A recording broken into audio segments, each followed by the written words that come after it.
Guys समस्त नमस्कार। मु आज गोटे कथा कहवाक जाऊँगी जे मते मो चैनल रे देखुचंती लाइक करंतु सब्सक्राइब करंतु जे नुआ रे देखुचंती तांके मानक मु कहवाक जाऊँगी टिके सपोर्ट करंतु।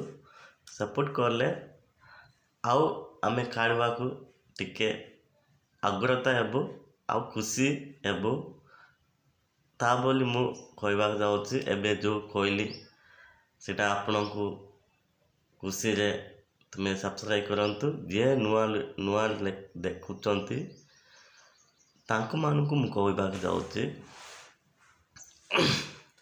एबो देखंतु मु कहवाक जाऊँगी भाई बंधु माने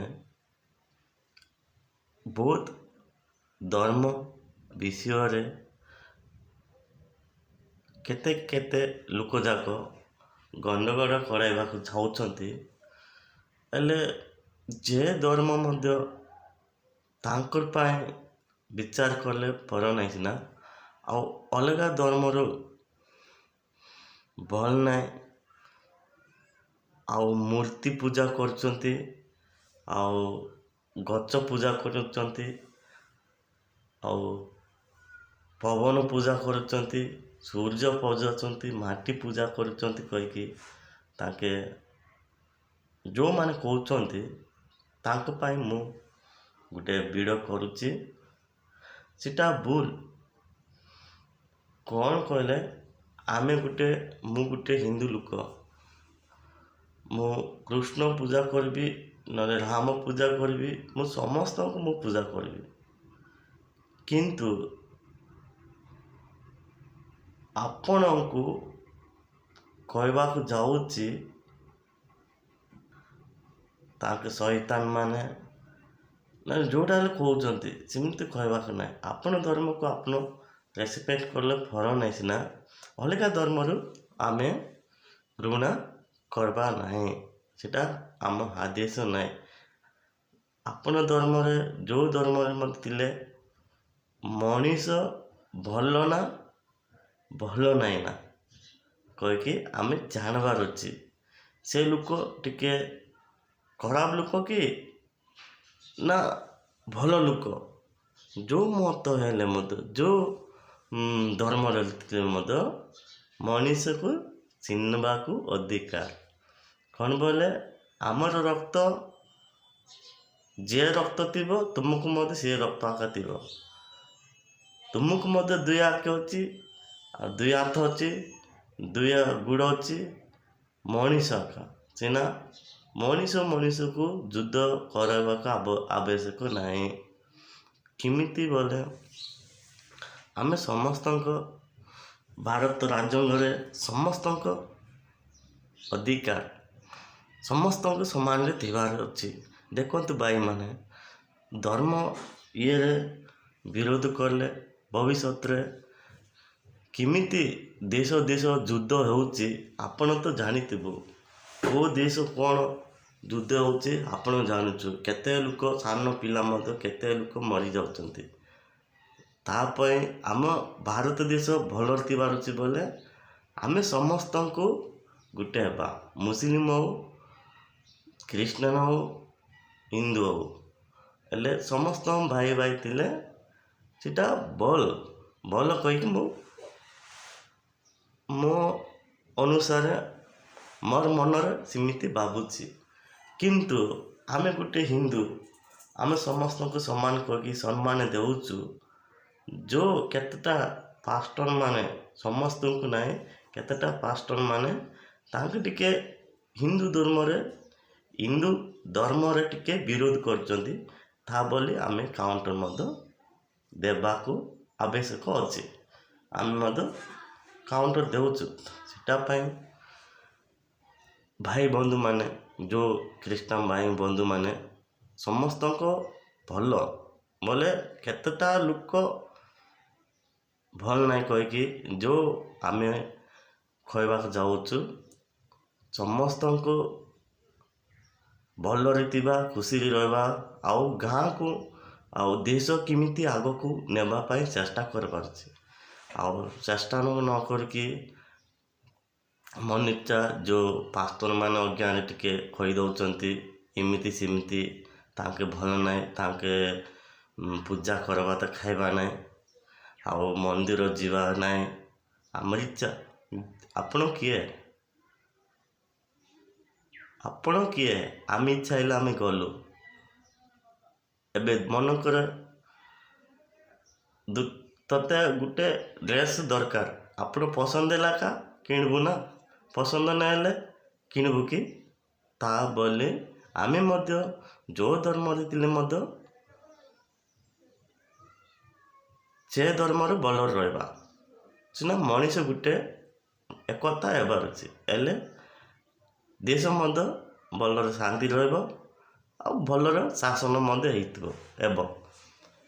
ସେଇଟା ପାଇଁ ମୁଁ କହିବାକୁ ଯାଉଛି ଭାଇ ବନ୍ଧୁମାନେ, ମୁଁ ଗୋଟେ ଉଦାହରଣ କହୁଛି।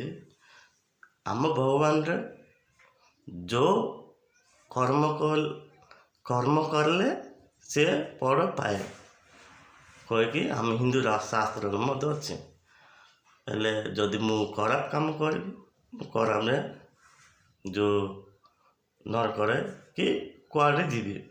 ସେମିତି ଯେଉଁ ଧର୍ମର ଗ୍ରନ୍ଥରେ ମଧ୍ୟ ଅଛି, ଭଲ ଥିଲେ ସ୍ୱର୍ଗକୁ ଯିବୁ, ଯଦି ଭଲ ନ କଲେ ତୁ ଖ୍ରୀଷ୍ଟ ହଉ, ତୁ ମୁସଲିମ ହଉ, ହିନ୍ଦୁ ହଉ, ନରକକୁ ଯିବାକୁ ବାଧ୍ୟ। ସେଟା ପାଇଁ ଜଣକୁ ଅନ୍ୟାୟ କରିକି ଆମେ ହତ୍ୟା କରିକି ନହେଲେ ଜଣଙ୍କର ଯେଉଁ ଯାକ ନଷ୍ଟ କଲେ ସେଟା ଯେଉଁ ପାପ ଆମକୁ ଲାଗିବ, ଯିଏ କରିବ ସିଏ ଲାଗିବ, ତାକୁ ଦଣ୍ଡ ପାଇବ। ଏବେ ଯେଉଁ ଆମେ ଜେଲ୍ ମଧ୍ୟ ଭୁଲ କରିବ ବୋଲେ କେମିତି ଜେଲ୍ ପକାଇ ଦେଉଛନ୍ତି, ସେଟା ଭଗବାନ ମଧ୍ୟ ଭଲ ଆଦେଶ ଆମେ ଧରିଲେ, ଭଗବାନ ମଧ୍ୟ ଭଲ କାମ କଲେ ସିଏ ମଧ୍ୟ ଆମକୁ ଶାନ୍ତି ଦେବ। ଆଉ ଅଧିକ ଆମକୁ ଯେମିତି ଲୋକ ସାଙ୍ଗରେ ଭଲ ପାଇଲେ ଭଲ ଆକା, ଖରାପ ହେଲେ ଖରାପ ହେବୁ, ସେମିତି ଆମେ ଭଲରେ ହେବୁ। ତା ବୋଲି ମୁଁ କହିବାକୁ ଯାଉଛି ଅନେକ ମୁସଲିମ ମାନେ, ମୁଁ କହିବାକୁ ଯାଉଛି ଏବେର ଦେଶ ଯେ କୋଟି ଇରାନ, କୋଟି ମୁସଲିମ ଦେଶ ଅଧିକ ଅଛି। ସେଠିର ଗୋଟେ ମୁସଲିମ ଲୋକ ଯାକ ବୋଲେ ଯେଉଁ ପାକିସ୍ତାନ ଲୋକ ଯାକ ମୁଁ କହିବାକୁ ଯାଉଛି, ତାଙ୍କେ ଭିକ ମାଗୁଛନ୍ତି। ने बेइज्जत किया है। एक दो नहीं, कुल 7 देशों ने पाकिस्तान की इज्जत को तार तार कर दिया। हालांकि आप कहेंगे कि इस्लामाबाद ने वैसे भी आज तक अपनी इज्जत बढ़ाने वाला कौन सा काम किया है, पर इस बार तो नया रिकॉर्ड बन गया। सऊदी अरब, यूएई के साथ पाकिस्तान के जिगरी दोस्त चीन ने भी पाकिस्तान के लोगों को अपने देश से बाहर निकाल कर दिया है। पकड़े गए जो यहाँ से लोगों को लेकर जाते हैं। 24 घंटे में 7 देशों ने 250 से ज्यादा पाकिस्तानियों को इस्लामाबाद वापस भेज दिया। कसमें खाते हैं उसी देश ने पाकिस्तानियों को गेट आउट कह दिया है। सबसे अधिक पाकिस्तानियों को सऊदी अरब ने इस्लामाबाद डिपोर्ट किया है, लेकिन बाकी मुस्लिम देश भी पीछे नहीं हैं। सऊदी के अलावा यूएई और चीन से भी पाकिस्तानी नागरिकों को निकाला गया है। इसकी वजह है उनका गैर कानूनी काम करना, जिसमें सबसे पहले नंबर पर है। पूरी दुनिया के सामने पाकिस्तान शर्मिंदा हो रहा है। ये भी हो सकता है कि 24 घंटे में 250 लोगों को देश निकाला मिलने का नया रिकॉर्ड अब पाकिस्तान के नाम हो सकता है। दुबई में जो सबसे ज्यादा तादाद है किसी फॉरेनर्स की, वो भारतीयों की है, और पाकिस्तानी जो है वो दूसरे नंबर पर आते हैं। भारतीय सबसे ज्यादा है दुबई में, पाकिस्तानी दूसरे नंबर पर आते हैं। लेकिन मांगने को भी वापस किया है जो बिना परमिट के हज करते हुए पकड़े गए थे। इन्हें सजा पूरी होने के बाद वापस भेजा गया है। वो जाते सऊदी अरेबिया उम्रा के वीज़ा पे हैं। अब वो भिखारी ही कोई उम्रा का वीज़ा लेके वहाँ पे जाता है, या आम लोग उम्रे के लिए वीज़ा लेके वहाँ पे जाके भिखारी बन रहे हैं, या फिर ये स्ट्रेटजी है कि भिखारियों बाहर जाओ और पैसे जमा करके लाओ, क्योंकि दूसरे तरीके से हमें कोई पैसे नहीं दे रहा। ये हम इसको क्या समझे? आप मुझे बता दें, बस मुझे समझ नहीं आ रही, तुसी सानू दस सकते हो। ବୁଇଁକି ରହୁଛି ଆଉ ଓଗିଲେ ମଧ୍ୟ ସେ ଆକା ଭୋଗୁଛି। ସେଟା ପାଇଁ ମୁଁ ଆମ ଗୋ ମାତାକୁ ଯେଉଁ ଭୂମି ମାଟିକୁ ଆମେ ପୂଜା କଲେ ଭୁଲ କି ଆପଣ କହନ୍ତୁ। ଯେଉଁ ଆଖିରେ ଦୁଶବାଟା ଆମେ ନମସ୍କାର କରବାର ଅଛି। କେମିତି ବୋଲେ ଆମେ ହିନ୍ଦୁ ଶାସ୍ତ୍ରରେ କହୁଛି ଆପଣଙ୍କୁ ମଧ୍ୟ ଯେଉଁ ପାଖରେ ପ୍ରେମ ଥିବ ଆଉ ଭଲ ମଣିଷ ହେଇକି ଭଲ ମାର୍ଗରେ ଯିବ ତାକୁ ମଧ୍ୟ ଆମେ ଭଗବାନ ଭଳିଆ ଦେଖିବୁ। କ'ଣ କହିଲେ ସମସ୍ତଙ୍କୁ ଜୀବଜନ୍ତୁ ସମସ୍ତଙ୍କୁ ଆମେ ଜୁହାର କରିବୁ। ଯିଏ ଭଲ ଲୋକ ସିଏ ଭଲ ଲୋକ କହିବୁ, ଯିଏ ଖରାପ ଲୋକ ସିଏ ଖରାପ କରିବୁ।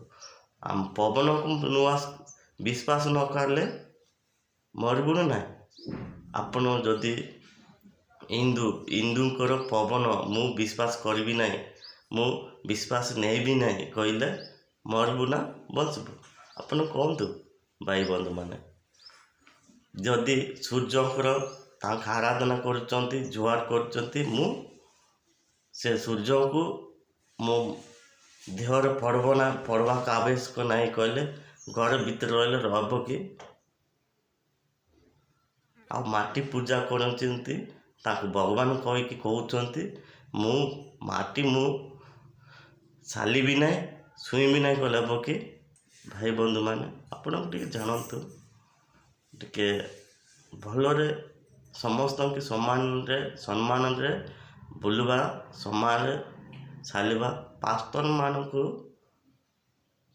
ଯେଉଁ ଅଜ୍ଞାନ କହୁଛନ୍ତି ତାଙ୍କୁ ସାଇକ ହେଇକି ନିଶା ସେ ବାଇବଲ ପଢ଼ିକି ନିଶା ବନାଇ ଦେଲେ ତାଙ୍କୁ ଟିକେ ଆମେ କହିବାକୁ ଅଧିକାର। ସମସ୍ତଙ୍କୁ ଭଗବାନ ବାଇବଲ ଥିଲେ ମଧ୍ୟ ଭଗବାନ, ଆଉ ଗୀତାରେ ଥିଲେ ମଧ୍ୟ ଭଗବାନ, ଏ କୁରାନରେ ଥିଲେ ମଧ୍ୟ ଭଗବାନ କହିକି ଆମେ ଶୁଣିବାର ଅଛି, ଜାଣିବାର ଅଛି। ସେଟା ପାଇଁ ଆପଣଙ୍କୁ ଭାଇ ବନ୍ଧୁମାନେ ମୁଁ ଗୋଟେ ଛୋଟିଆ ମଣିଷ ଗୋଟେ, ଆପଣ ଇଚ୍ଛା ହେଲେ ଶୁଣନ୍ତୁ, ଯଦି ନାହିଁ ବୋଲେ ମୋର ଚ୍ୟାନେଲକୁ ଦେଖିବାକୁ ଆବଶ୍ୟକ ନାହିଁ। ମୁଁ ଜବରଦସ୍ତ ମୋର ୟୁଟ୍ୟୁବ୍ ଚ୍ୟାନେଲ ଦେଖନ୍ତୁ କହିବି ନାହିଁ। ଯିଏ ଇଚ୍ଛା ହେବ ମୁଖ୍ୟ ଖ୍ରୀଷ୍ଟିଆନ ଭାଇ ବନ୍ଧୁମାନେ ମା ବାପା ମାନେ ଦେଖିବାର ଅଛି। କ'ଣ ବୋଲେ ଆଗର କାଳ ହେଲା, ଏବେର ଯୁଗ ଆମେ ଜାଣିବାର ଅଛି ଯେଉଁଟା ଭଲ ନାହିଁ ଆମେ ପାଇଁ ଦେଶ ପାଇଁ ସୁରକ୍ଷିତ ପାଇଁ ଭଲରେ ରହିବାର ଅଛି ବୋଲେ ସମସ୍ତଙ୍କୁ ସମାନ ଥିବାର ଅଛି, ଆଗକୁ ଯାଇପାରିବା। ଯଦି ନାହିଁ ବୋଲେ ଆଉ ଦେଶ ଯେମିତି ବାହାର ଦେଶ ଲୋକ ଯାକ ଯୁଦ୍ଧରେ ମରୁଛନ୍ତି ସେମିତି ଯୁଦ୍ଧ ବାହାରିବ ବୋଲେ ଯେ ଏମିତି ଚୁଚାରେ ମନ ଇଚ୍ଛା ଘନଗଡ଼ ଆମ ଧର୍ମର କ'ଣ କହୁଛନ୍ତି ଗରମ ଭିତରେ ମଧ୍ୟ ପୂଜା କରିକି ଭଲରେ ଖୁସିରେ ଶାନ୍ତିରେ ଥାଇପାରେ ସିନା। କିନ୍ତୁ ଯେଉଁ ମୁସଲିମ ହଉ ଆଉ ଖ୍ରୀଷ୍ଟିଆନ ହଉ ଗୋଟେ ଦିନ ରବିବାର ଦିନ ନ ଗଲେ ତୁମକୁ ଭାଇ କ'ଣ ପାଇଁ ଆସିଲୁ ନାହିଁ, କ'ଣ ହେଲା ତୋତେ କହିକି ଡରାଇବେ, ନହେଲେ କ'ଣ ପାଇଁ ଆସିଲୁ ନାହିଁ କହିକି ତୁମକୁ ପଚାରିବେ, ନହେଲେ ଯେଉଁଟା ହେଲେ ଗୋଟେ ଧୋକା ଦେବେ। ସେଇଟା ପାଇଁ ଭଲ ଶୁଣନ୍ତୁ। ଭଗବାନ ବିଶ୍ୱାସ କଲେ କରନ୍ତୁ, ତ ମନ ଭିତରେ ବିଶ୍ୱାସ କରିକି ଭଲରେ କେମିତି ଆଗକୁ ଯିବା କହିକି ସେ ଚେଷ୍ଟା କରିବା ଅଛି। ଆଜିକାଲି ଦୁନିଆରେ ଯିଏ ଏ ପୃଥିବୀରେ ଯିଏ 200 ବର୍ଷ ପର୍ଯ୍ୟନ୍ତ ବଞ୍ଚିବେ ନାହିଁ, ମତ ମିଶିଗଲେ ନହେଲେ ଅଲଗା ଧର୍ମରେ ଗଲେ ବଞ୍ଚିବେ ନାହିଁ। କ'ଣ କହିଲେ ସମସ୍ତଙ୍କୁ ମୁଣ୍ଡ ବଥା ହେବ, ସମସ୍ତଙ୍କୁ ଜ୍ୱର ହେବ, ସମସ୍ତଙ୍କୁ ମରିବୁ ଆକା। ଯେ ଆମେ କ'ଣ ବୋଲେ ଭଲରେ ଟିକେ ରହିବାର ଅଛି। ଯେଉଁ ଧର୍ମ ହେଲେ ମଧ୍ୟ ବିଶ୍ୱାସ କରିକି ଆରାଧନା କରିକି ଭଲରେ ରହିବେ। ମୁଁ ଗୋଟେ ହିନ୍ଦୁ, ମୁଁ ଆପଣ ଚର୍ଚ୍ଚ ଘରରେ ବସିକି ମୁଁ ଖାଇବି ନହେଲେ ଭଜନ କରିବି, କିନ୍ତୁ ଆମ ମନ୍ଦିର ଆସିକି ଆସିକି ଯେଉଁ ପ୍ରସାଦ କହିବି ସେଇଟା ଖାଇବ କି ଆପଣ ଖାଇବୁ ନାହିଁ, ଆମର ପ୍ରସାଦ ଖାଇବୁ ନାହିଁ। ଆମ ମନ୍ଦିରକୁ ଜୁହାର କରିବୁ ନାହିଁ।